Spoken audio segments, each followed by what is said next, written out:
Sud Radio, les vraies voix qui font bouger la France. Stéphane Soumier avec Bismart, 19h30, 20h.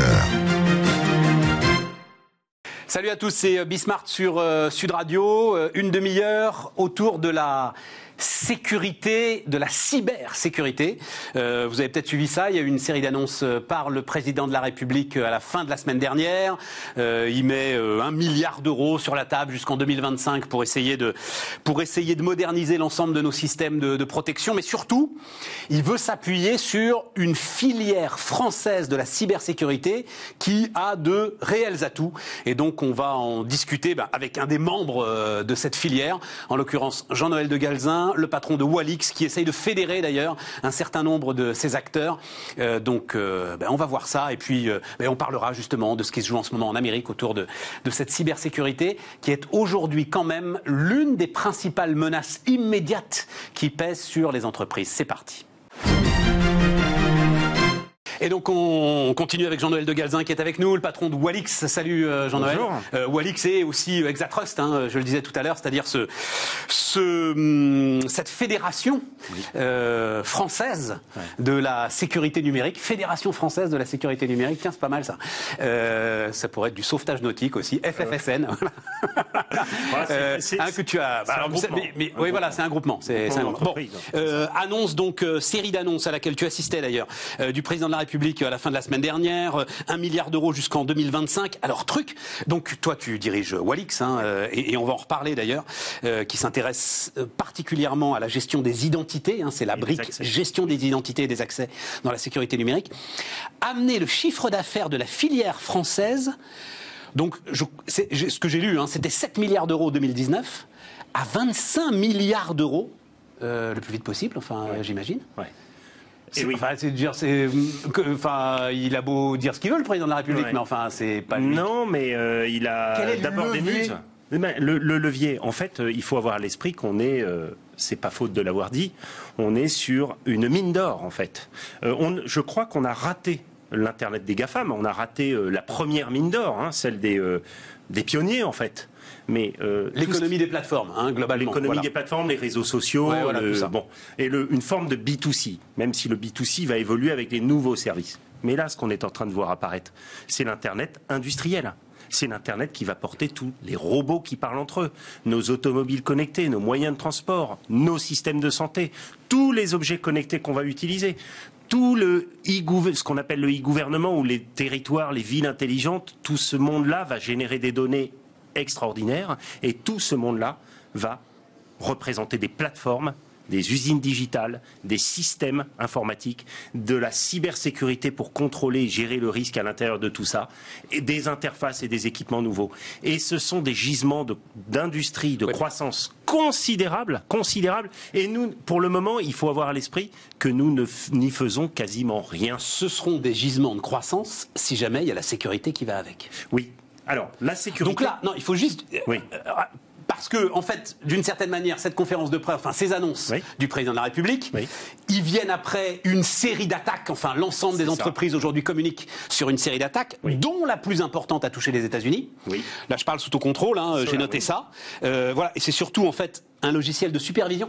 C'est quoi d'ailleurs un logiciel de supervision? C'est le truc qui monitore ton système en temps réel. Exactement. Qui voit ce qui se connecte, les entrées, les sorties. Qui s'appelle Orion. Oui. Et ce logiciel lui-même a été infecté. Oui. Et il se trouve que les 3/4 de l'Amérique travaillent avec ce logiciel, y compris Microsoft. Donc là, pour le coup, tu te retrouves avec un virus au cœur du sein des saints. Oui.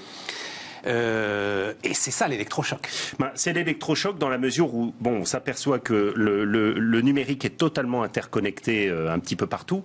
Et donc il suffit d'avoir accès, il suffit d'attaquer au bon endroit pour avoir accès à beaucoup de choses. Oui, mais les fournisseurs de logiciels, quand tu achetais un logiciel, jamais tu pouvais imaginer qu'il était infecté. C'est un truc de dingue. Ils reposent tous sur les mêmes systèmes. C'est-à-dire, la plupart des applications reposent, ou les applications où nos systèmes bureautiques ou de collaboration reposent sur Microsoft Windows et maintenant Microsoft Azure, et qui est depuis des années et des années une plateforme très attaquée dans laquelle il y a quelques failles qui sont mises à jour et qui permettent, une fois que vous rentrez sur ces systèmes-là, d'aller infecter, d'aller se répandre sur l'ensemble des systèmes qui reposent dessus, si vous voulez. C'est comme si vous voyez... on voit parfaitement. Voilà, vous avez ce qu'on appelle... Mais est-ce qu'il se passe? Mais d'ailleurs, tu es au cœur de tout ça. Oui. Là, aujourd'hui, il se trouve qu'on en parle assez régulièrement. On a une émission même consacrée à ça sur Bismart qui s'appelle Smart Transfo, avec l'agence Losam. Il se passe que l'ensemble des fonctions de l'entreprise aujourd'hui sont en train de se digitaliser, avec un tas d'éditeurs de logiciels qui amènent des solutions passionnantes.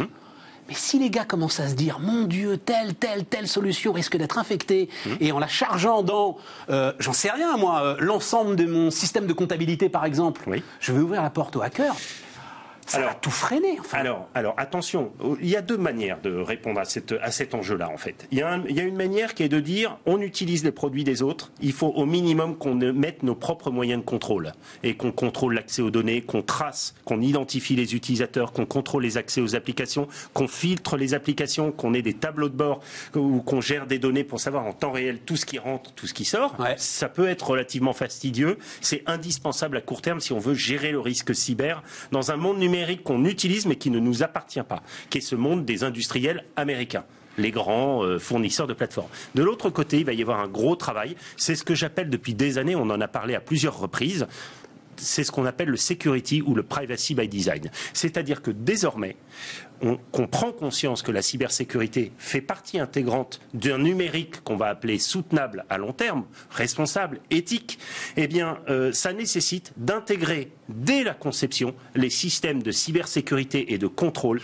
qui vont permettre de les faire fonctionner au bénéfice de l'utilisateur et sans risque de sécurité. On peut prendre une analogie avec l'automobile. L'automobile, pendant des années, on a mis l'ABS en option. Aujourd'hui, n'importe quel automobile utilise des systèmes de freinage ultra sophistiqués qui viennent des voitures de course, qui viennent des circuits, et l'ABS n'est pas en option. C'est intégré avec. Il y a une part du budget informatique aux alentours de 10% qui est consacré et qui devra être consacré à l'avenir dans la cybersécurité pour protéger ce qui existe et demain pour fabriquer des systèmes fiables. Je comprends ton histoire by design, c'est très intéressant. Est-ce que ça ne va pas alourdir l'ensemble des process? Parce que ce que nous disent toutes ces entreprises, c'est qu'aujourd'hui, si effectivement tu vis à l'heure de la donnée, il faut que cette donnée elle soit largement partagée dans toute l'entreprise. Oui, mais on n'a pas de données. Il suffit d'héberger les données, j'ai envie de dire, sur des systèmes qui soient capables de gérer les données en fonction de nos règles, c'est-à-dire gestion de risque de traitement des données, le RGPD, le fameux règlement général sur la protection des données, la traçabilité à l'intérieur des données. Mais là, je parle plus en interne de l'entreprise. Oui, alors après, c'est vrai qu'il y a un sujet qui est la sensibilisation, la formation des gens. De toute façon, bien souvent, les questions de sécurité, elles viennent du bon sens. SolarWinds, dont on parlait un instant. Donc SolarWinds, en fait, le créateur de ce logiciel Orion qui a infecté la console Orion, on s'aperçoit que le mot de passe qui était utilisé, c'est SolarWinds 1, 2, 3. Voilà, c'est tout. On peut mettre les meilleures technologies qui soient, si on si on ne les utilise pas correctement, mais ça aurait changé quelque chose s'ils avaient eu ZXREC, je sais pas quoi. Je vais donner les mots que te sortent Google, tu sais. Quand Google te sort des mots de passe, je dis mais les mecs, arrêtez. Le nom de mon chien, le nom de voilà. Mais c'est vrai, c'est un réflexe normal parce que c'est compliqué. Mais ça aurait changé quelque chose s'il avait eu un mot de passe sophistiqué. Il existe aujourd'hui des systèmes pour gérer les mots de passe à la place des humains. Nous fabriquons par exemple ce qu'on appelle des password vault ou des coffres-forts à mots de passe. On met ça dans une organisation, ça s'appelle un bastion. Mettez ça dans une organisation. Toute personne qui va se connecter à une application, un équipement, une base de données, va demander l'autorisation à ce coffre-fort automatique, en fait, qui agit comme un pilote des accès et qui va faire les accès sur les équipements et les applications. Dire, t'as le droit, t'as pas le droit. Si t'as le droit, je te donne le mot de passe. Alors non, je donne pas le mot de passe. Je mets le mot de passe moi-même. Ah oui, c'est moi qui Donc, personne ne connaît le mot de passe. Plus personne ne connaît les mots de passe à part le coffre-fort à mot de passe. Et le coffre-fort à mot de passe, quand il va dialoguer avec les applications, lui, il utilise un mot de passe que n'importe quel humain ne pourra jamais retenir.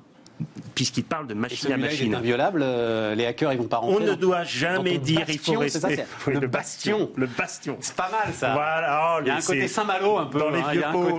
Voilà. C'est le côté un peu corsaire. Ouais, voilà. tout à fait.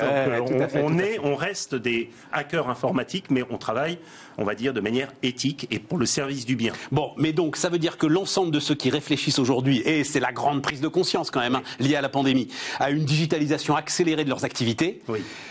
C'est d'abord la sécurité en fait. C'est avec la sécurité. On ne peut pas faire l'un sans l'autre. Oui, mais tu as dit d'abord. C'était quoi le terme que tu as employé? Par conception. Par conception, voilà, par design.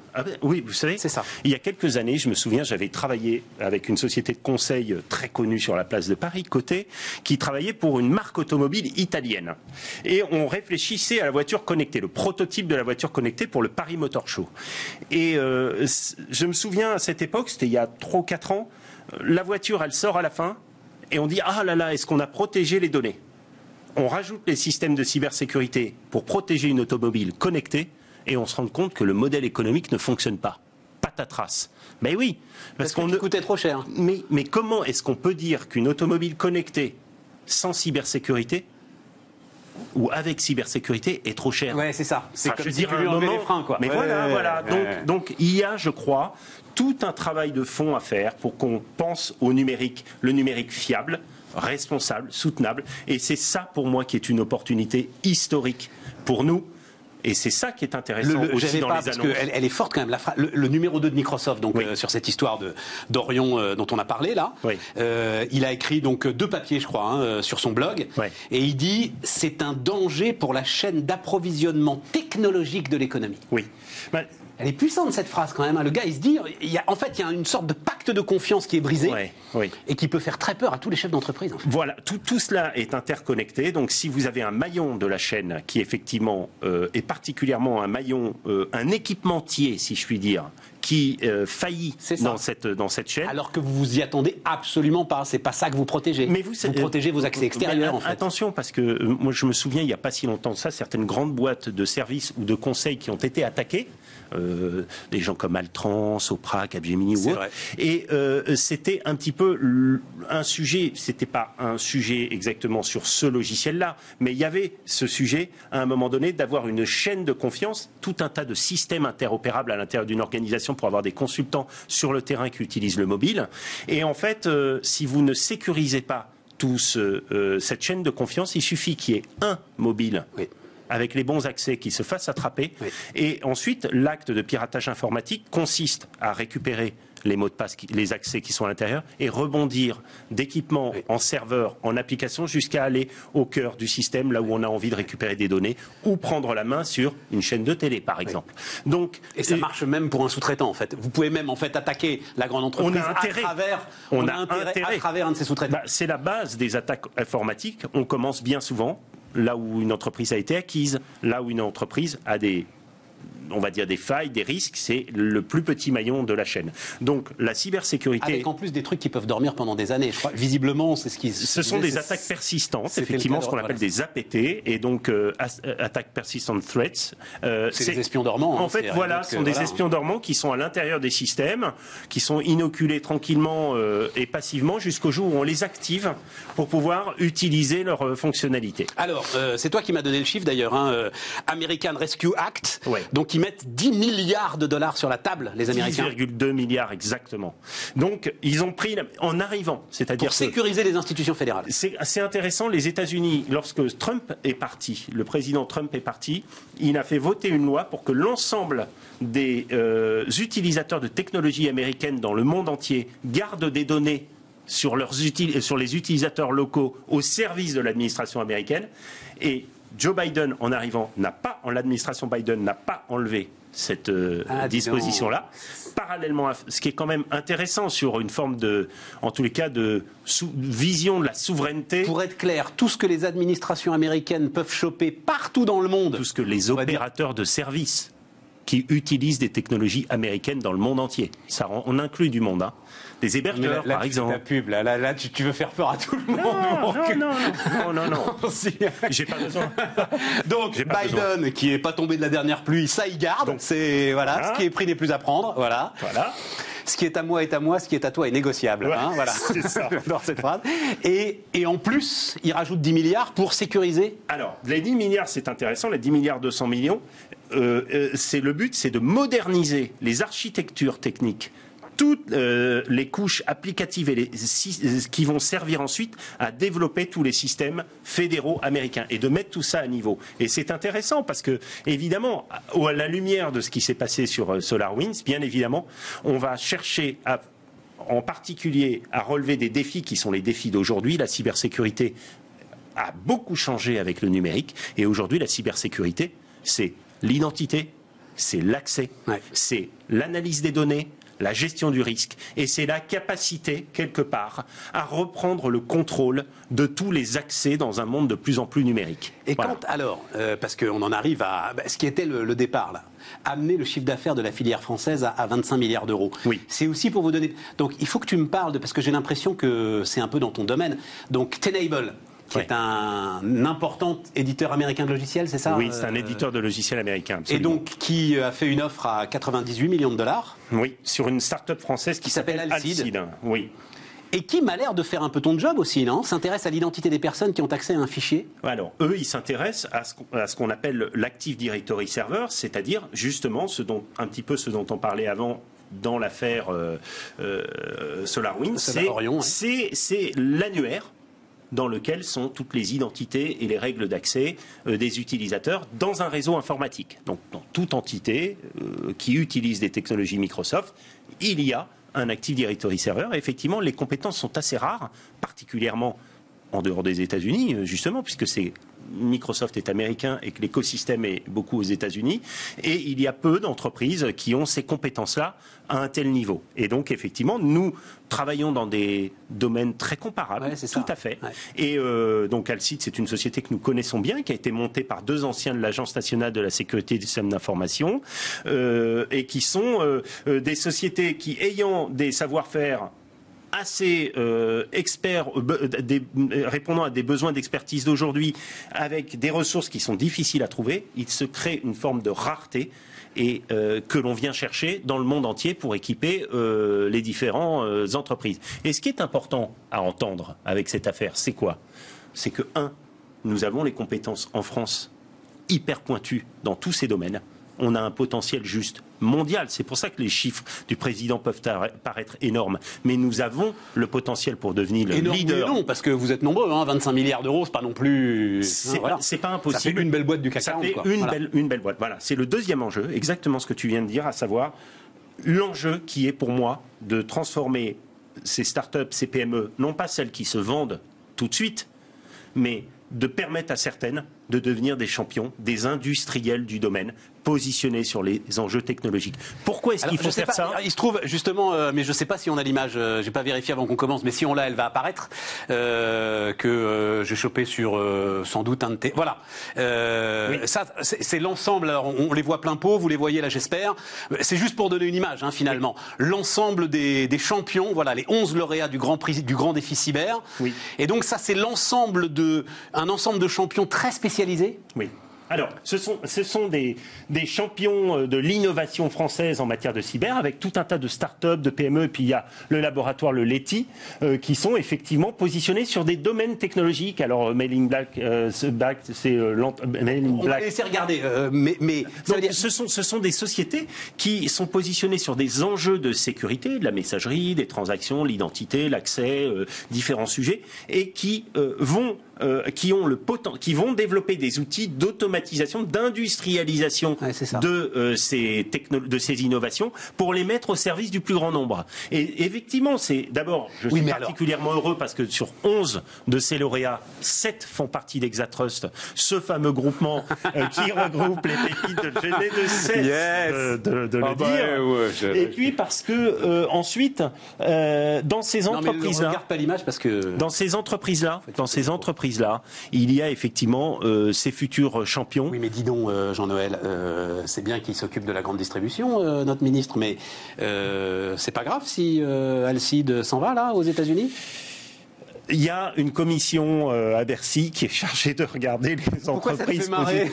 T'es en train de te marrer. Non, moi je me souviens, il y a je me demande si c'était pas sur cette antenne, en tous les cas, ou si c'était pas toi qui l'interviewais, mais je me souviens d'une interview du patron de BPI France, qui expliquait Nicolas Dufour, qui expliquait que dans les 3 arguments pour lesquels les entreprises françaises ne grandissaient pas, je me souviens que son premier argument, ça m'avait presque choqué à l'époque, c'était de dire que les entrepreneurs acceptaient tous les chèques dès qu'ils étaient mirobolants. Mettez-vous à la place de deux entrepreneurs. Depuis 20 ans de Patrick Artus. Alors pour le coup, c'est une thèse qui est documentée, Jean-Noël. Vraiment, documentée. Je ne dis pas que c'est pas évidemment tentant quand on voit arriver 100 millions de dollars, qu'on a créé sa boîte depuis très peu de temps. On peut comprendre que ça soit un moyen de sortir en tous les cas de difficultés dans la vie, on va dire, d'appréhender la vie autrement. Je te confirme, ça te met à l'abri. Oui. Mais il y a quand même oui, 100 millions de dollars, vous appréhendez la vie autrement. Voilà. Je vous l'offre pour un lundi. Non, mais en ce moment, faut faire attention parce que c'est des sommes d'argent, etc. Il y a des investisseurs dedans, etc. Moi, je pense que le plus important, c'est pas ça. Le plus important, c'est quand même d'arriver à faire sortir de ça quelques futurs Orange, des futurs PSA, des futurs Renault, des futurs donc Airbus, des grandes sociétés. Vaut mieux faire du build-up entre l'ensemble de ces boîtes qu'on a vues là. Oui, je pense. Moi, je pense qu'il faut qu'il y en ait certaines qui aient les moyens de consolider les autres. Et je pense que c'est possible si nous avons. Et ça, c'est quand même le deuxième. Mais on a des gros acteurs là-dessus. Enfin, justement, pas sur la cyber, mais les Capgemini, les Sopra Steria, les Atos, l'ensemble de ces géants aujourd'hui du digital. On a des acteurs du service, mais un acteur du service qui vous installe Orion. Qu'est-ce que vous faites une fois qu'il vous a installé Orion, le jour où il y a un problème sur Orion? Ça, c'est clair. Il attend la réponse de l'éditeur qui va modifier sa roadmap ou non, comme les autres. Donc c'est pour ça qu'il faut maîtriser la technologie. Nous n'aurons jamais de souveraineté de territoire numérique européen si nous ne maîtrisons pas les infrastructures, si nous ne maîtrisons pas les technologies de cyber. À un moment donné, il va falloir comprendre que la cyber et la technologie, ce ne sont pas des règles, des décrets, des lois pour essayer de réglementer ce qui se passe chez les autres. Il faut construire nos territoires numériques. Et j'ai entendu l'interview précédente avec Olivier Grégoire, et je la voyais quand même dans la difficulté à la fin, en espérant qu'au sortir de la crise, non mais enfin on sent que qu'elle souffre, que c'est difficile au gouvernement. Et c'est un combat. Il va falloir sortir de là avec des points positifs. Moi, je pense qu'il y a un message ultra positif avec la cyber. C'est que le numérique et la cyber, c'est les emplois de demain. Il y a des potentiels d'innovation fabuleux, de réussite fabuleux. Il va falloir des investissements dans ces sujets-là pour faire émerger une industrie sur ces sujets-là qui nous permettent d'offrir à nos jeunes, d'offrir aux gens demain des métiers qui correspondent aux réalités d'aujourd'hui et qui font rêver. Jean-Noël de Galzin, le patron de Walix, était notre invité sur Bismart. Les amis, on se retrouve demain. Merci beaucoup.